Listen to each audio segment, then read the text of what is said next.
Hey guys! Alright, so today we're going to talk about one person who made a couple different things, and because of his inventions, life totally changes. So we're going to talk about a guy named Eli Whitney. So Eli Whitney, I guess I should have had it on the screen first, sorry. This is Eli Whitney. So Eli's first invention is this, interchangeable parts. Okay, so this is where you make an item out of parts that are identical. It can be mass produced. So think of it this way. If your windshield wipers on your car no longer work, your parents or you don't have to get a whole new car. You just change out the windshield wipers, right? If your shoelaces break on your shoe, in theory, you don't have to get a whole new shoe. You can actually just get shoelaces to go in your shoe, right? I'm trying to think of other examples. The tape dispenser, you don't have to get a whole new tape dispenser. You just put a new roll of tape on your tape dispenser. So we have interchangeable parts today. We know this. It makes things easier. And so the first time, though, that we really see this is actually with weapons. So the issue is that back then, there's a saying, lock, stock, and barrel. You had to make a weapon. It was unique to that weapon. Each piece was handmade for that particular weapon. So if you were hunting or if you were in battle and part of your weapon broke, your weapon was just essentially kind of trashed after that. So Eli Whitney came up with this idea that we make weapons and all the parts are identical. So you can see kind of the diagram at the top. It's a breakdown of the different parts. So if the lock broke on your weapon, you could just replace it with a new lock. So the government thought this was a great idea. They wrote to him and they said, we want you to make weapons for the U.S. military, and he's thinking, oh, okay, cool. I can make a couple hundred of weapons. That's fine. Good for them. And instead they come back and they're like, no, we want you to make 10,000 weapons. And so, mind blown. So he makes these weapons for the government. And the parts are interchangeable. So now, whenever our military goes in the battle, if someone's piece breaks, then we can just change it out with a new piece. So this is going to revolutionize the firearms industry. Now, we take this and we use it today for a bunch of different products, kind of like I mentioned before, the windshield wipers and the tape dispenser.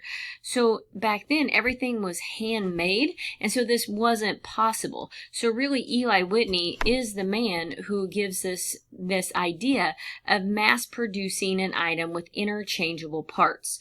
So let's talk about why interchangeable parts are so important.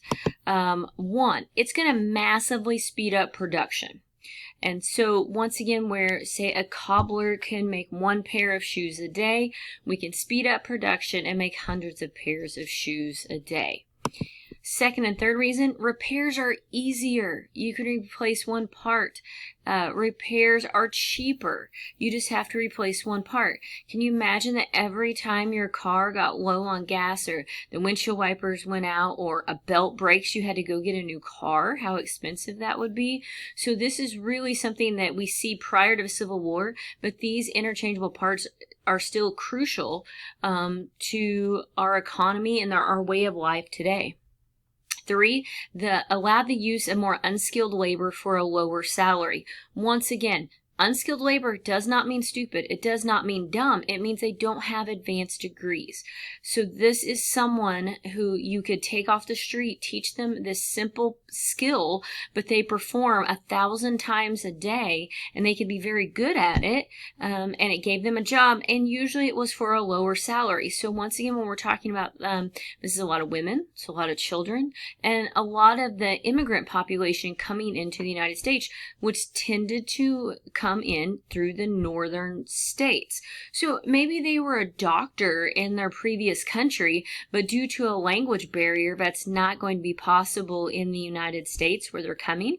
And so they have to earn money for their family, so they could easily get one of these jobs.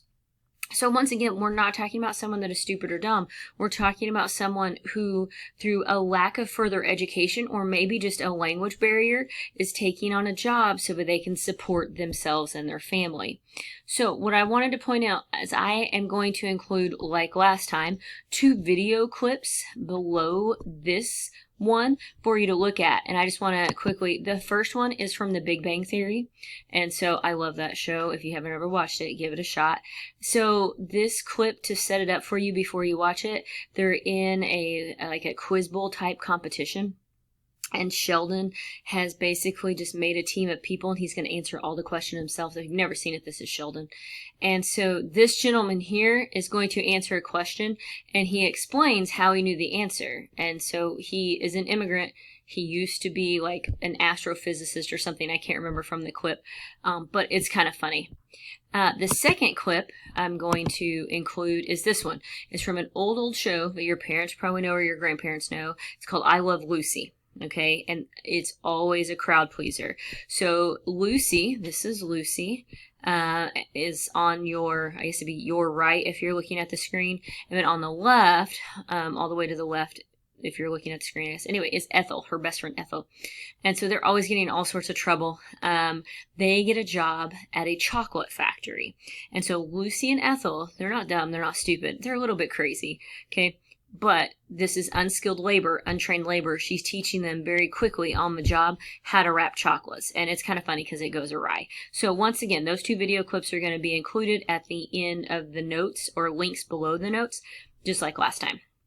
All right, back to Eli Whitney. I diverted. It happens all the time in the classroom. So Eli Whitney, so he comes up with interchangeable parts. His other invention that's actually more impactful and people know him for on a daily basis is this one, the cotton gin. Okay, so he thinks he's doing a good thing. He is making this invention, and it's going to make cleaning cotton easier. So in the South, it is mainly slave labor that is cleaning the cotton, and they do it by hand. So let me show you a picture of cotton. So if you notice in the picture of cotton, it has all these little seeds in it everywhere, and a person would have to pick out individually every one of those seeds. So when you pick it, it almost looks like one of those fluffy dandelion things, but it has stems and seeds and little pokey things everywhere. So it's going to take one person an entire day to clean 1 pound of cotton. And you know a pound doesn't weigh a whole lot, but because the intensive nature of picking out those seeds, it is very labor and time intensive. So Eli Whitney makes an invention. Okay, it kind of looks like this. And what you have is you put the cotton that has all the seeds in one side. And then if you notice, there's a handle. And you spin the handle, and it sends it through a series of brushes and combs, and it kind of cleans, kind of like when you brush your hair, it's going to brush the seeds out of the cotton. And then if you notice, the box opens up kind of underneath. It's a little tray like thing where you can then dump out all the seeds. Now, if your cotton gets to the other side and it still has seeds, it's easy. You just take it out and you put it back in, run the handle through, and it's going to clean your cotton. The National Archives, it's a wealth of information. The National Archives in Washington, D.C., they have actually all these old documents on file. This is the actual document where Eli Whitney applied for a patent on the copy gin, but people just ignored it and built their own, and he never got rich off of it. I mean, you win some, you lose some. So plantation owners began to earn a lot of money. So where in theory, if you had one person picking a pound of cotton a day, right, this is going to reduce the need for the person. Well, the plantation owners actually flip-flop that, right? So now instead of one person producing 1 pound a day, they can stick one person on this machine and they can get 10 pounds a day. And then they can buy 10 machines and they can get, right, like 100 pounds a day.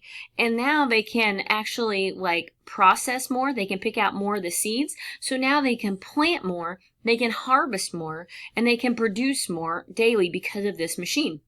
So what in theory, Eli's theory was to reduce the dependence on slavery, actually is going to increase the amount of slaves that are being bought and sold in the South to work on these plantations. It almost has a reverse effect on kind of what he intended. So now the plantation owners can see that they can process more, so they plant more, they harvest more, which needs more slaves, and then they need more land. So not only is this causing an increase in slavery, of which that was not the intended purpose, but then the side effect of that is they have to get the land from somewhere. So the only land available to them that hasn't already been claimed is Native American tribal land. So this is also going to give a rise to when we talk about the Indian Removal Act in a few weeks or a week or so. This is one of the reasons as well, because they want the land to grow the cotton, to pick the cotton, to then process the cotton to make a profit. A couple others, sorry, it's acting up. Here's another sketch of what the cotton gin looked like. Here's one that kind of breaks down the inside guts of it, what it would look like. So you can see as you go through all the combs, brushes, and where the seeds go and the queen cotton on the other side. So now, before, one person could clean 1 pound a day. Now one person can clean 50 pounds a day. And if you line up 10 people with 10 machines, think about the just enormous amount that they're now able to process. So figures, when we talk about facts and figures, production increased from 3,000 bales to 2 million bales in a 60-year span of time. So as soon as this catches on, I mean, it just goes like wildfire. So let's talk about what that does to the slave population. So now keep in mind, 1830, we're still over 30 years prior to the Civil War, and you can see the deeper the red is the more population density of slavery in the United States. If there's white patches, that just means they don't have data from that place. Don't think that no one lived there if they didn't have slaves. We just don't have the data to support any sort of findings. But you can start to see a clear division of where they're utilizing slavery in the United States over where these factory systems instead are taking hold, right? So you can start to see a clear line. So when we start to discuss that division within the United States for the Civil War, keep this map in mind because you can see how things are starting to develop. And yeah, look where you're at. You're in Missouri. We were deeply a slave state back then. Slavery was gangbusters in Missouri as well. Things that the cotton gin did. Just a kind of a recap. It triggers more cotton production in the West. It made cotton the king crop of the South. You can see it's starting to edge out. So here's where crops in the South, what they are growing. So no, not every plantation is strictly a cotton plantation. But you can see by 1860, this is right before the Civil War, right? This is kickoff time for the Civil War, what the main crop in the South is, and that's cotton. Yeah, there's a little sugar, a little tobacco, a little rice, right? But mainly cotton. Once again, it also kicked Native Americans off their land, and it's going to give a rise to slavery, right?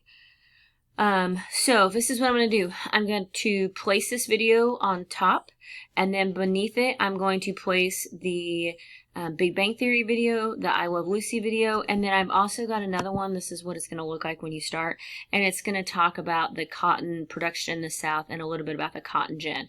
So what you have on your module is my main video to take notes off of, and then 3 extra videos underneath it to give you supplementary notes and some add-on information about the topics we just discussed.